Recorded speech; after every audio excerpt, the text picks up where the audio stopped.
что, выезжаем домой?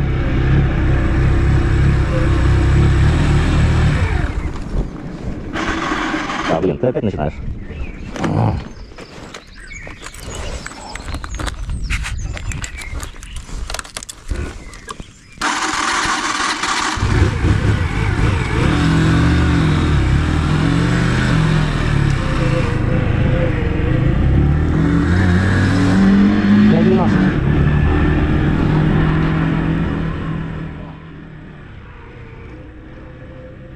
Да, ночные Нидерланды — это просто сказка, особенно по сравнению с тем, как я сюда добирался. По правде сказать, именно на этой дороге в эту сторону тогда ехалось ничего так. Но учитывая, что сейчас на улице нет вообще никого, я очень надеюсь на подобные условия, аж пока не успею выскочить из Нидерландов в Германию. Когда я прокладывал маршрут перед поездкой, я хотел поехать через Берлин и заехать в Свиноujście. Но вчера, когда я уже смотрел на погоду, да и вообще уже было настроение просто как можно быстрее вернуться домой, я забил на все эти точки и просто воткнул в навигаторе Варшаву и проложил максимально короткий маршрут до дома. По расстоянию я подозревал, что ночевать буду где-то в районе Берлина, но учитывая не очень большую отдаленность Берлина от польской границы, надеялся, что все же успею доехать и до нее. Таким образом, вместо изначально планированных ночлегов на границе с Нидерландов и Германии, а потом следующего в районе Берлина с прогулками по городу, ну а потом в Свиноujście и еще через день в Варшаве, я сейчас рассматривал варианты, немного не доезжая до Берлина и через день в Варшаве, немного за Берлином и тогда или через день или на следующий день в Варшаве, или же в планах максимум уже в Польше и на следующий день в Варшаве, так как останется проехать там всего около 500 плюс километров, что, как показала практика, весьма достижимо. К тому же, чем дольше я находился в путешествии, тем проще мне давались эти самые километры. Уже выработалась рутина, встал, оделся, едешь так целый день, едешь, лишь бы просто проехать как можно больше за этот день, ну а соответственно каким-то образом удается и встать раньше, и лечь позже.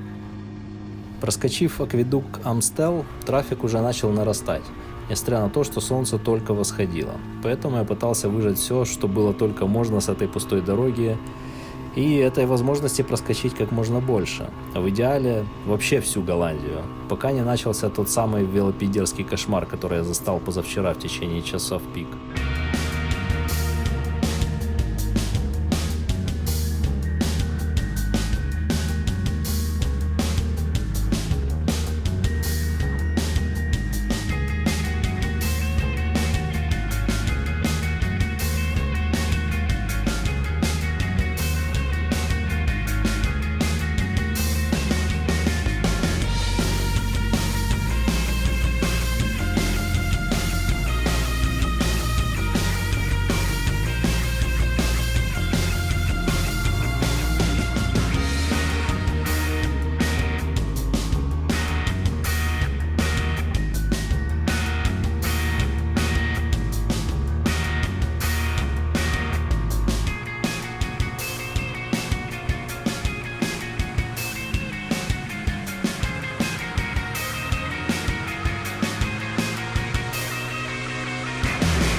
Ты серьезно, нет?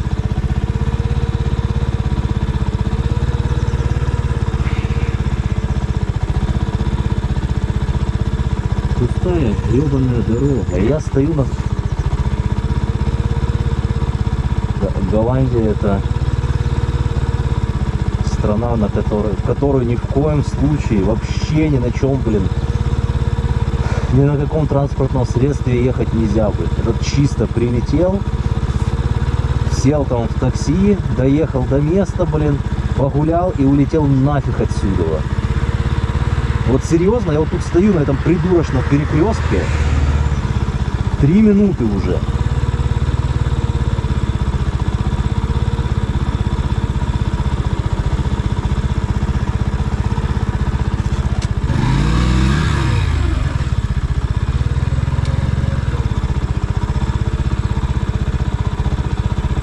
Блять.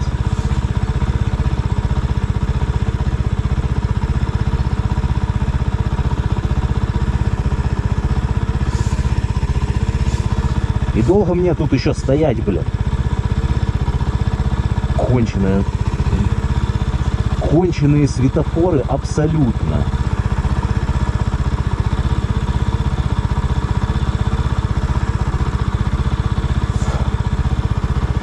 Да блин, да хоть кто-то вперед едь, блин, ну. Зашибись, а у того зеленый, блин. Какого хера у меня красный, алло?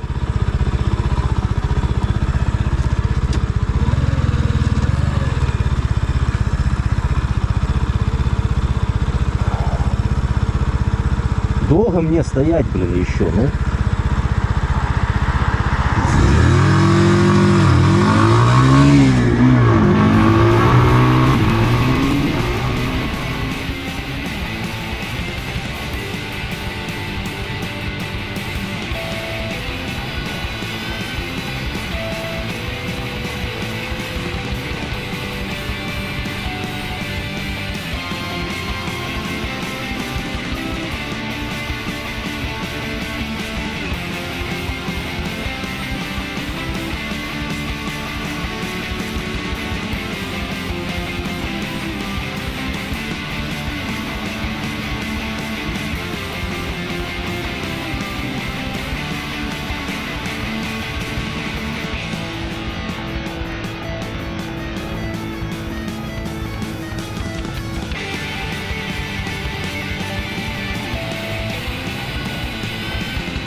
Так как я уже был достаточно сильно уставший и впереди видел только сокращающиеся километры до дома, то не обращал внимания вообще ни на что и наблюдал рассвет в режиме таймлапса, надеясь, что сегодня удастся установить рекорд пройденного километража, который перед выездом в путешествие составлял около 450 км за день, а в самом путешествии уже был успешно увеличен до около 750. И да, если присмотреться, то ускорение записи таково, что даже видно, как солнце медленно ползет по небу вверх, в монотонном пейзаже сплошных полей.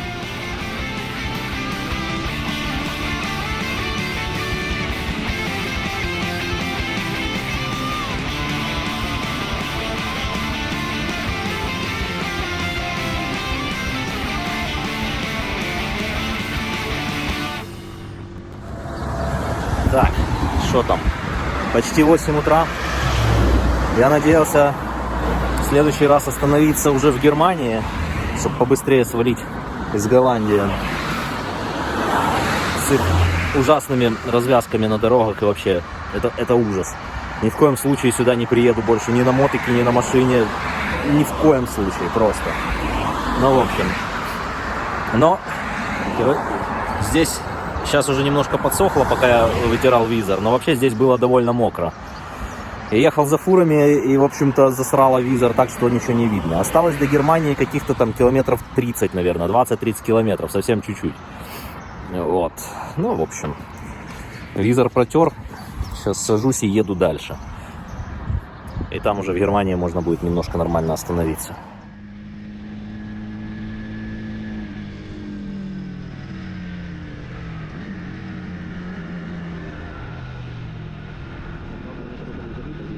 Перед поездкой я пытался решить что-то со звуком, так как мотогарнитура еще не доехала, а GoPro с Bluetooth не дружит ну ни в какую вообще.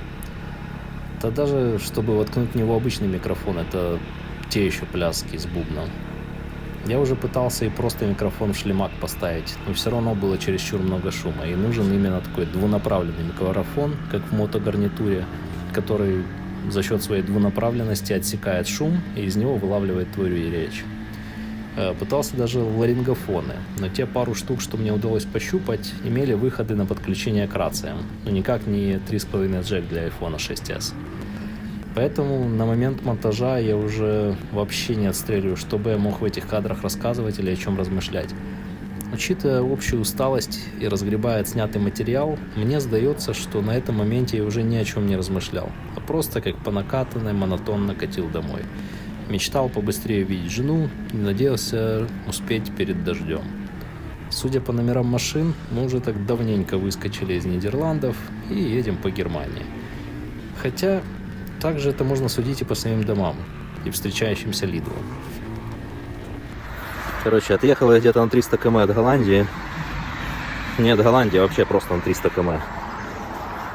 И у меня что там шелестит, думаю, что за херня. Цепь потянулась. А почему? Потому что я ее вчера нормально не законтрил гайками. Сегодня типа утром хорошо вспомнил про это, там немножко что-то подтянул, но не законтрил. Получается, как бы сама ось цепь хреново держит. Так, ну что, в Германии где-то так километров 100, наверное, от границы уже отъехал. Остановился поесть.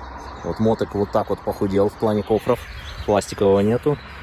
Думал в какой-то кебаб заскочить, но я их все провтыкиваю, короче, взял гроховку. Думаю, когда надо сжирать ее.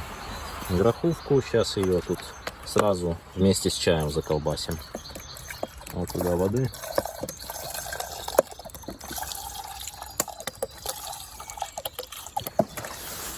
Вот так. И кидаем сразу туда же чай.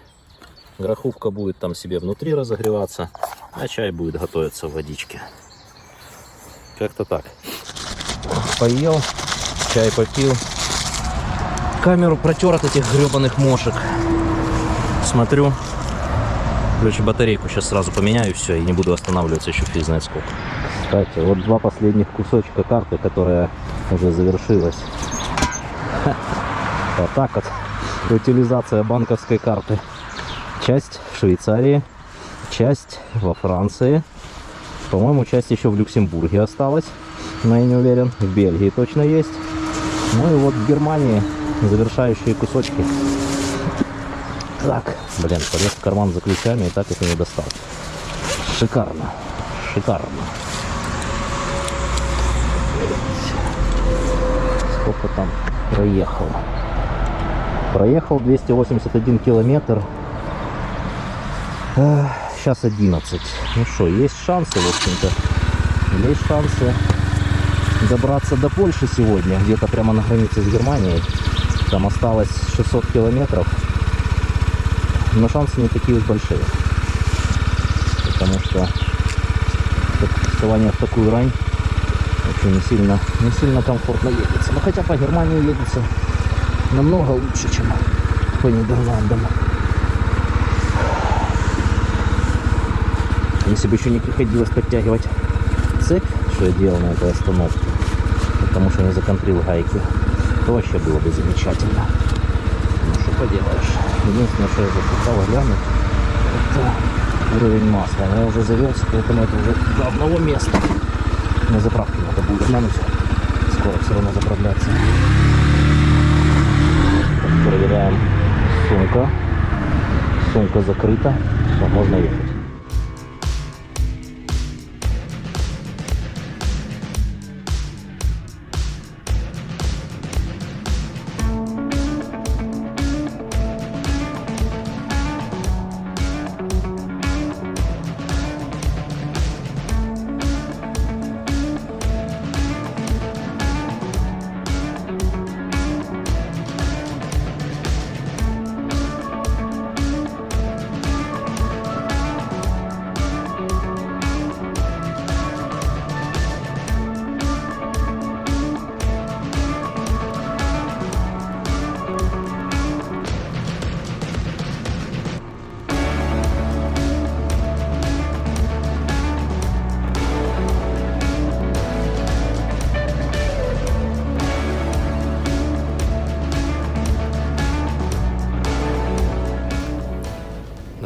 Когда я ехал через Южную Германию в само путешествие, зелень еще была хиленькая, и фермеры активно удобряли поля.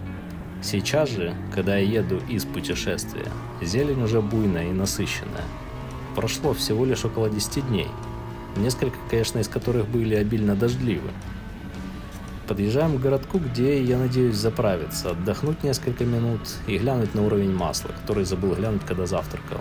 Ну и потом ехать уже дальше.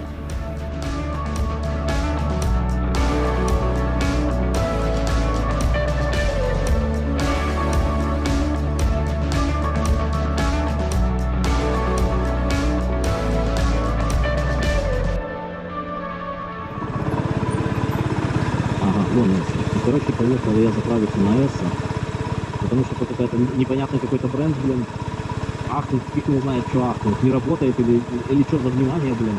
У меня ахнуть ассоциируется только с маски-шоу и ахнуть минем. Короче, ну его. Чуваки там дизелем заправлялись, на котором ахнунга не написано, поэтому как-то совсем очково. Тут Эсса было всего-то в 2 километрах от той мегазаправки с ахнунгами. Поэтому катим на Эсса, она немножко в бок, буквально пару кварталов, 200 метров до него осталось, 160 метров, заправляемся и будем дальше. Тут облака уже немножко собираются. Ну что, я где-то возле Ганновера заехал на заправку, на Эсса заправился, потому что уже недалеко от лампочки было. Путешествие потихоньку приближается к завершению. Завтра, максимум послезавтра. Ну, что-то мне кажется, что завтра я буду дома уже. Пока, по крайней мере, пока нормально едется.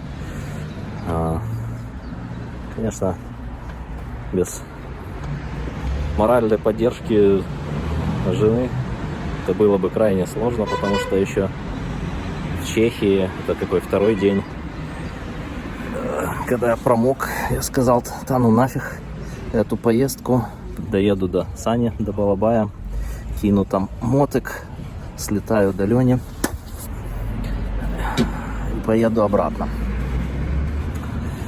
Вот. Но Танюшка сказала, что нет, ты ж хотел столько стран повидать, давай, короче, там отправляйся понемножку и едь. Да, я просто пока поправляю вот эту резинку на спидометре, то руки грязные становятся. Вот, поэтому, конечно, без жены я бы просто забил бы, съездил бы к Лене от Сани из Германии на чем-нибудь и уехал бы. Не было бы ни Франции, ни Люксембурга, ни Бельгии, ни Нидерландов. Ну, по сути, конечно, Нидерланды с Бельгией сами по дорогам так себе, но Люксембург был очень зачетный. Наверное, даже примерно как и Швейцария. В Австрии тоже классно было. В горах. Вот. Ну, а так, что, сейчас чуть-чуть передыхаю, там буквально пару минут, ноги отойдут. И будем дальше текать от дождя, потому что тучи идут за мной. Вон тут асфальт влажный. То есть он, походу, я попал где-то в разрыв между тучами. Поэтому хорошо, что хотя бы не мокро. Нога так сильно не тянет от спины. Вот. Ну и, собственно, наверное, и все. Выезжаем довольные тем, что масло в двигателе все так же ровно стоит по залитому. Видимо, когда я менял масло у тети Зои, то уже был настолько задолбанный, что литровую банку принял за 800-граммовую. И был удивлен количеству слитого масла. То есть, то, что банка была полная, я испугался, что начался масложор. После поездки еще раза 2 менял масло, и всегда сливалось столько же, как и раньше. Поэтому окончательно успокоился только так ближе к концу года, когда менял масло в последний раз перед зимой. Золотые купола. Кто здесь? Как ни странно, никогда не слушал ни Круга, вроде это он-то поет, ни другой шансон, но вот присутствие этой песни на радио все равно отложило это словосочетание, наложенное на музыку в голове. Внезапно в поле обнаружил мельницу, а потом еще и вот это вот сооружение. Только по приезду домой загуглил, что это за место, и оказалось, что это Локенпласт. Надеюсь, правильно выговариваю. Это музей исторических супербайков. который к тому же и открылся только весной 23 года. Какого черта? Я не знал об этом, пока ехал туда. В общем, кому интересно, сайт музея находится по этой ссылке, которая, в общем, где-то там, на экране. Сейчас монтирую, как говорится, одной рукой монтирую, а другой слезы счастья вытираю. Конечно, обычно так говорится про совковые ведра, но все же. Проехать так близко от только что открывшегося музея байков, первый камень в который заложил Горбачев, да-да, тот самый первый президент СССР, страны, которая хоть и немного, но успела побыть не совком, а все же постаралась уйти от утопичной плановой экономики и бредовых идей коммунизма в сторону капитализма. И даже не заподозрить об этом. Мое почтение. И все же меня настиг дождь. 1000 чертей. До границы с Польшей еще около 300 километров, и по времени уже маловероятно успеть до нее добраться. Но буду пытаться добраться как можно ближе, чтобы завтра уже точно быть дома. К счастью, уже не настолько холодно, как это было, когда я ехал в дождь по Южной Германии. Но все равно мокнуть под ним еще не особо приятно. Все же не тот приятный освежающий дождик в плюс 30.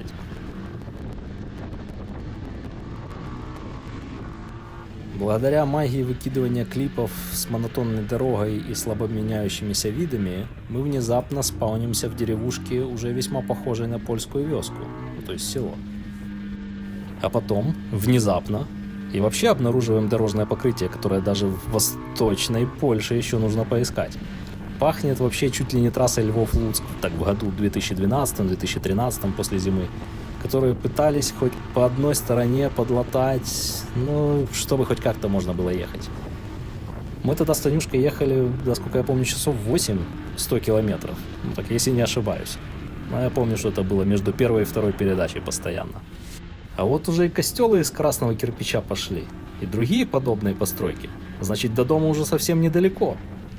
Осталось только понятные надписи начать видеть, а то кроме Ахтунга и прочих «Eine Kugelschreiber in deinem Arsch» ничего не понятно, что написано.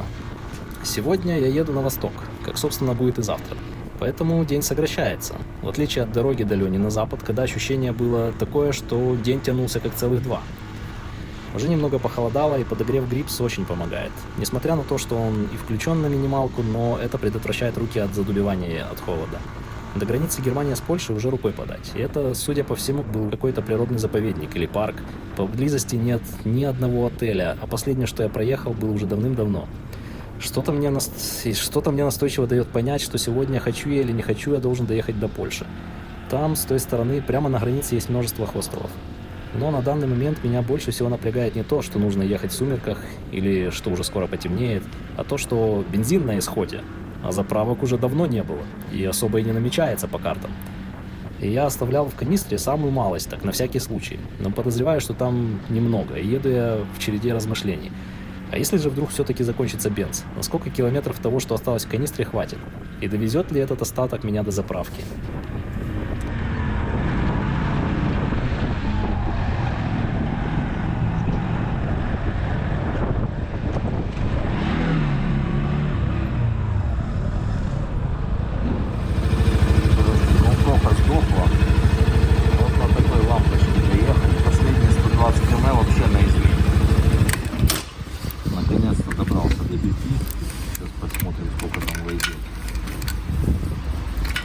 Так, вошло 12,5 литров. Я бак еле открыл, он такой прямо на таком подсосе был, что капец. В общем, еле доехали. Последние 120 километров было очень очково, что чуть-чуть не доедем. Единственное, что спасало, это то, что было пол-литра. Но я думаю, что там пол-литра в канистре.